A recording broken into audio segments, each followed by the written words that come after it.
سزا دینے والا، انتقام لفظی ہم کہتے ہیں۔ ہم نے بات پڑھی کہ اللہ فرماتے ہیں کہ ہم نے اس قرآن کو برکتوں والی رات میں نازل کیا۔ بسم اللہ الرحمن الرحیم، انا انزلناہ فی لیلۃ مبارکۃ، اور سورہ قدر میں ہے کہ انا انزلناہ فی لیلۃ القدر، ہم نے اسے قدر والی رات میں نازل کیا۔ اب وہاں پر قدر والی رات کی وضاحت ہے کہ لیلۃ القدر خیر من الف شہر، کہ یہ رات 1000 مہینے سے افضل ہے۔ یہاں پر ہے کہ اللہ فرماتے ہیں فیہا یفرق کل امر حکیم امرا من عندنا، اس رات میں ہر حکمت والے، ہماری طرف سے ہر حکمت والے کام کی تقسیم کی جاتی ہے، یا ہماری طرف سے ہر حکمت والے کام کا فیصلہ کیا جاتا ہے۔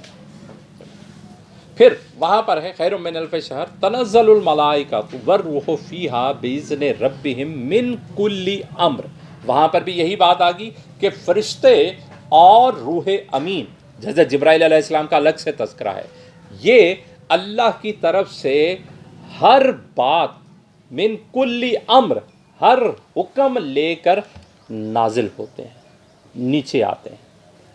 اب اس بات کو اور اس بات کو میں نے جوڑنا ہے کہ فیصلے نہیں ہوتے، تقسیم ہوتی ہے۔ فیصلے تو اللہ کر چکے، لوح محفوظ میں جب سب کچھ لکھوا دیا تو فیصلے تو ہو چکے، اب وہ تقسیم اس رات میں ہوتی ہے جسے لے کر پھر فرشتے اور جبرائیل علیہ السلام نازل ہوتے ہیں، اگلوں کے حوالے کرتے ہیں، جن جن فرشتوں کی ڈیوٹیاں لگتی ہیں، جنہوں نے وہ چیزیں نافذ کرنی ہوتی ہیں، کروانی ہوتی ہیں، ان کے حوالے کیا جاتا ہے۔ تو تقسیم کی بات یہاں پر مناسب ہے۔ سورہ قدر کو میں ساتھ ملا رہا ہوں کہ وہاں پر کیا ہے، خیر من الف شہر، تنزل الملائکۃ والروح، نازل ہوتے ہیں نا فرشتے، فیہا من کل امر، ہر کام لے کر نازل ہوتے ہیں۔ یہاں پر ہے کہ ہر حکمت والے کام کو ہماری طرف سے تقسیم کیا جاتا، حوالے کر دیا جاتا ہے۔ اللہ فرشتوں کے حوالے کر دیتے ہیں، جبرائیل علیہ السلام کے حوالے کر دیتے ہیں، جبرائیل علیہ السلام اور فرشتے ان کاموں کو لے کر پھر اترتے ہیں، نازل ہوتے ہیں اللہ کی طرف سے۔ جب اللہ سب سے اوپر ہے نا، اللہ عرش پر ہے، ٹاپ پر، اللہ کی طرف سے حوالے ہو گئے، تقسیم ہو گئی، اب وہ وہاں سے لے کے جہاں بھی جائیں گے اسے کیا کہا جائے گا؟ نازل ہونا، نیچے ہی اترنا ہے اب انہوں نے، کیونکہ ایکسٹریم پر تو کلائمیکس پر، عروج پر ہیں، اب وہاں سے نیچے اترنا ہے۔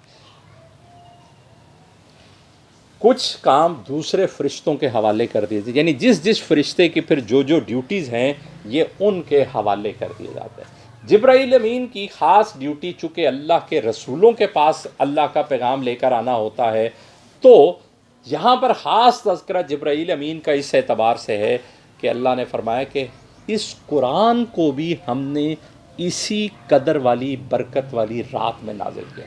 تو جبرائیل علیہ السلام بھی اسی رات میں لے کر چلے تھے وہ پیغام۔ اب اس پہ پھر آگے سے گفتگو ہے، بحث ہے، علماء کی کچھ کا کہنا ہے کہ سارا قرآن اس رات میں لوح محفوظ سے جبرائیل علیہ السلام کے حوالے کر دیا گیا، کچھ کہتے ہیں کہ آسمان دنیا پر رکھوا دیا گیا بیت العزت میں، پھر وہاں سے اللہ کے اذن سے جب جتنا ہوتا تھا وہ جبرائیل علیہ السلام لے کر نبی کریم صلی اللہ علیہ وسلم کے پاس تشریف لاتے تھے۔ ان باتوں میں بحث کی ضرورت نہیں ہے، کیونکہ آغاز جب کسی رات میں ہو گیا تو اس کو یہی سمجھا جاتا ہے کہ وہ اس رات میں ہونے والا کام ہے۔ آغاز تو اسی رات میں ہوا، اور یہ رات ہے جو سورہ بقرہ میں اللہ نے کہا کہ ہم نے اس کتاب کو، یہاں پر رات کا تذکرہ، وہاں مہینے کا تذکرہ، کہ ہم نے کس مہینے میں نازل کیا؟ رمضان کے مہینے میں۔ تو اب یہ رات پھر رمضان کے مہینے میں ہے۔ اب اگلی بات اس رات کی کیا ہے کہ وہاں پر بات ہوئی سورہ قدر میں کہ اللہ فرماتے ہیں کہ یہ رات 1000 مہینے سے بہتر ہے۔ یہاں پر بات ہوئی کہ اس میں ہر حکمت والا کام ہماری طرف سے حوالے کر دیا۔ پہلی بات میں نے تمہید میں بھی یہ بات عرض کی کہ اللہ کی طرف سے آنے والا ہر امر حکمت بھرا ہی ہوتا ہے، اس میں کوئی شک نہیں ہے کہ اللہ کی طرف سے ہر امر حکمت والا ہے، چاہے وہ کسی کی سزا کا ہے، چاہے کسی کو عطا کا ہے، ہے وہ حکمت سے معمور. تو وہ رات جس میں کام فرشتوں کے حوالے کیے جاتے ہیں، وہ رات کون سی رات ہے؟ لیلۃ المبارک، لیلۃ القدر. اب کچھ دن پہلے سوال ہوا کہ یہ وہ رات ہے جس کا ہم نے ایک تذکرہ بنا لیا کہ اس رات میں فیصلے کیے جاتے ہیں. اب بتائیے کوئی کنفیوژن ہے کہ کس رات میں فیصلے؟ پہلی بات ہوتے نہیں ہیں، یہ روز روز فیصلے، اللہ کے فیصلے تو ہو چکے. اب صرف ہر سال اس برکت والی رات میں وہ فیصلے، وہ جو اگلے سال کی ڈیوٹیز ہیں، وہ اللہ کی طرف سے تقویض کر دی جاتی ہیں بڑے فرشتوں کو. وہ فرشتے پھر آگے جس جس کی ڈیوٹی ہے اس فرشتے کے حوالے کرنے کے لیے اس رات نیچے اترتے ہیں، فرشتوں کے حوالے کرنے کہ اب اس سال میں یہ کام ہونے ہیں. تو وہ رات کون سی ہے جس میں یہ سارے کام ہونے ہیں، جس میں اگلے سال کے کام حوالے کیے جانے ہیں؟ وہ کوئی اور رات نہیں ہے، وہ لیلۃ القدر ہے، وہ برکت والی رات ہے، وہ رمضان کے مہینے کی ایک رات ہے. اگلی بات، یہ برکت والی رات ایک خاص کیوں الگ ہے؟ یہ کوئی یعنی اللہ کے سارے دن ساری راتیں اللہ کی ہیں، تو ایک رات ایسی خاص اس میں کیا ہے کہ اس کو ایسی برکتوں والی رات قرار دیا گیا؟ سوال آتا ہے نا کہ جی باقی راتوں میں اور اس رات میں خاص فرق کیا ہے؟ فرق سمجھنے کے لیے میں پہلے آپ کو ایک دنیا کی چھوٹی سی مثال عرض کرتا ہوں. ابھی گندم کی پکائی کا سیزن چل رہا ہے. گندم اس وقت پورے اپنے جوبن پہ ہے. پچھلے 5-7 دنوں میں گندم نے اپنا رنگ بدل لیا ہے، فصل نے سنہرا رنگ ہو گیا ہے. اب یہ جو ہوا چل رہی ہے دھوپ کڑاکے کی ہے، دانہ بھرپور پکائی کے مراحل میں ہے. کیا یہ سارے کام دسمبر میں ہو سکتے ہیں؟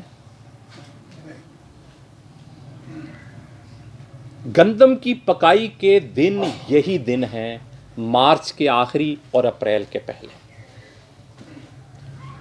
کیوں؟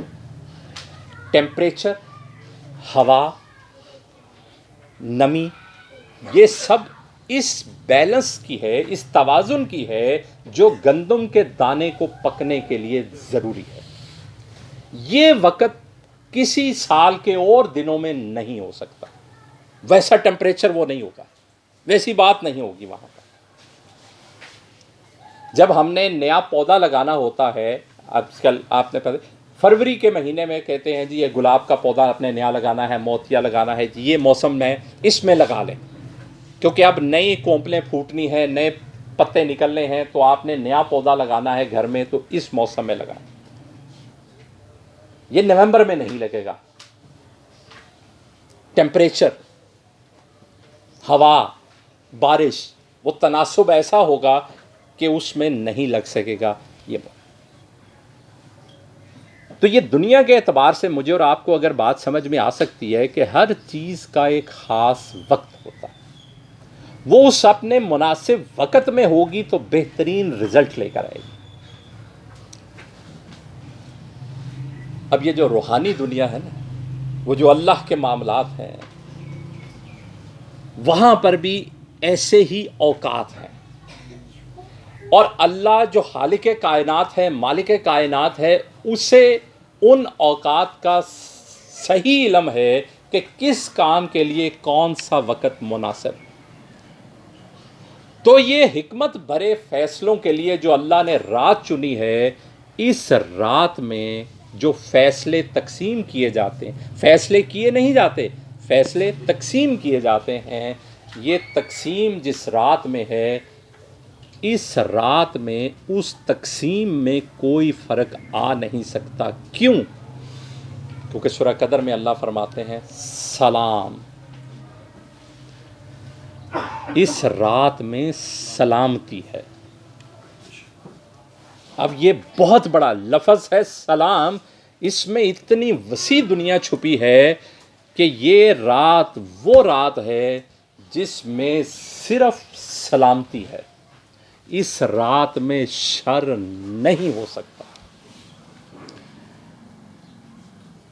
اس میں خیر ہی خیر ہے، اس رات میں شر نہیں ہو سکتا، شیطان، شر، سب اس رات پر اثر انداز نہیں ہو سکتے۔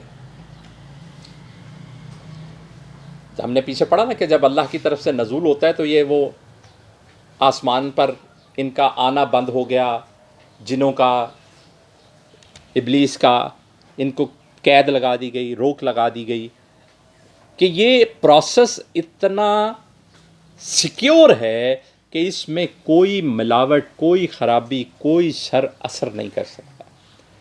تو وہ رات جس میں اللہ فیصلے تقسیم کر رہے ہیں، فرشتوں کے حوالے کر رہے ہیں، تو اس رات میں دائیں بائیں سے کوئی شر آ جائے یہ ممکن نہیں۔ تو اللہ نے اعلان کر دیا اس چھوٹے سے لفظ کے ساتھ، سلام ہیا، اس میں سلامتی ہی سلامتی ہے، حتی مطلع الفجر، صبح کے طلوع ہونے تک اس رات میں کوئی گڑبڑ نہیں ہو سکتی، اس میں کوئی گڑبڑ نہیں ہو سکتی۔ قرآن بھی اسی رات میں نازل ہوا ہے۔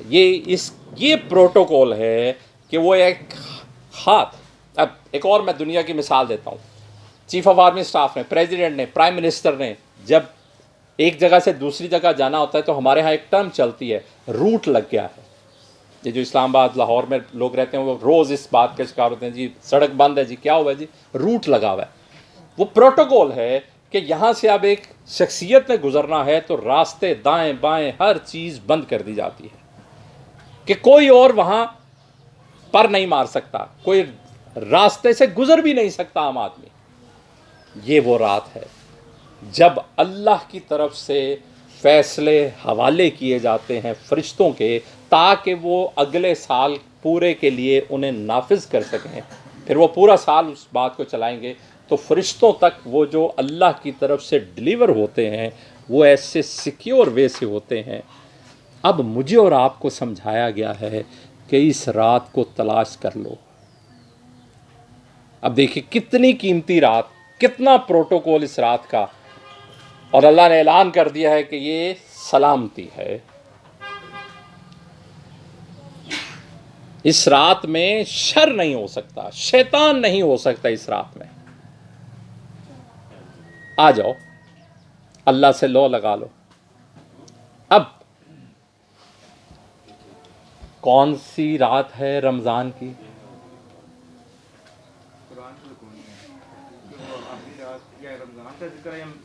رات کا ذکر، تو پھر پورا رمضان تلاش کرنی چاہیے۔ احادیث میں جو وضاحت ہے اس میں جو سند والی بات ہے وہ ہے آخری عشرے کی، طاق راتوں کی نہیں، سند والی رات ہے آخری عشرے میں تلاش کرو۔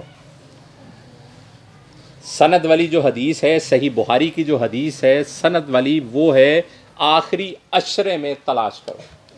یہ بھی مجھے اور آپ کو صحابہ کرام رضوان اللہ اجمعین کے سوالات پر نبی کریم صلی اللہ علیہ وسلم نے کہا کہ اچھا آخری عشرے میں تلاش کرو، تو کم از کم یہ 10 راتیں تو تلاش کی، یہ 10 راتیں تو لگائی، شاید وہ مل جائے، شاید وہ رات حاصل ہو جائے کہ وہ رات جس میں خیر ہی خیر ہے، سلامتی ہی سلامتی ہے، کوئی شیطان، کوئی جن، کوئی شر مداخلت نہیں اس رات میں کر سکتا ہے۔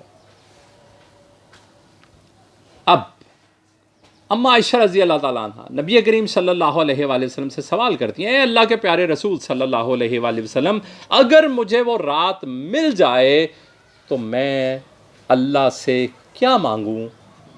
نبی کریم صلی اللہ علیہ وآلہ وسلم ارشاد فرماتے ہیں، معافی مانگ لینا، معافی مل جائے تو سارے کام پار۔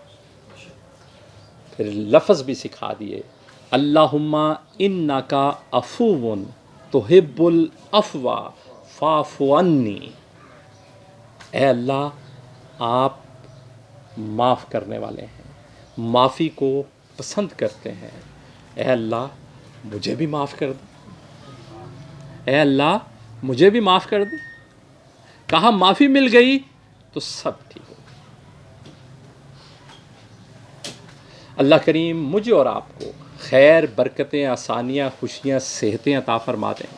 اللہ کریم مجھے اور آپ کو اس کتاب کو، قرآن مجید کو پڑھنے، سمجھنے، اس پر عمل کرنے کی توفیق عطا فرمائیں۔ اللہ اکبر۔ رمضان کی ان بابرکت گھڑیوں میں اللہ کریم مجھے اور آپ کو زیادہ سے زیادہ سعادتیں، برکتیں، خیر سمیٹنے کی توفیق عطا فرمائیں۔ اللہ کریم ہم سب کو اس مبارک مہینے میں معافی کی نعمت عطا فرما دیں۔ اللہم انکا عفو کریم تحب العفو فاعف عنا۔ اللہ ہم سب کو معافی فرما دیں، معافی عطا فرما دیجئے۔ اللہ کریم ہم سب کو معافی عطا فرما دیجئے۔ وآخر دعوانا ان الحمد للہ رب العالمین۔ آج کے سبق کے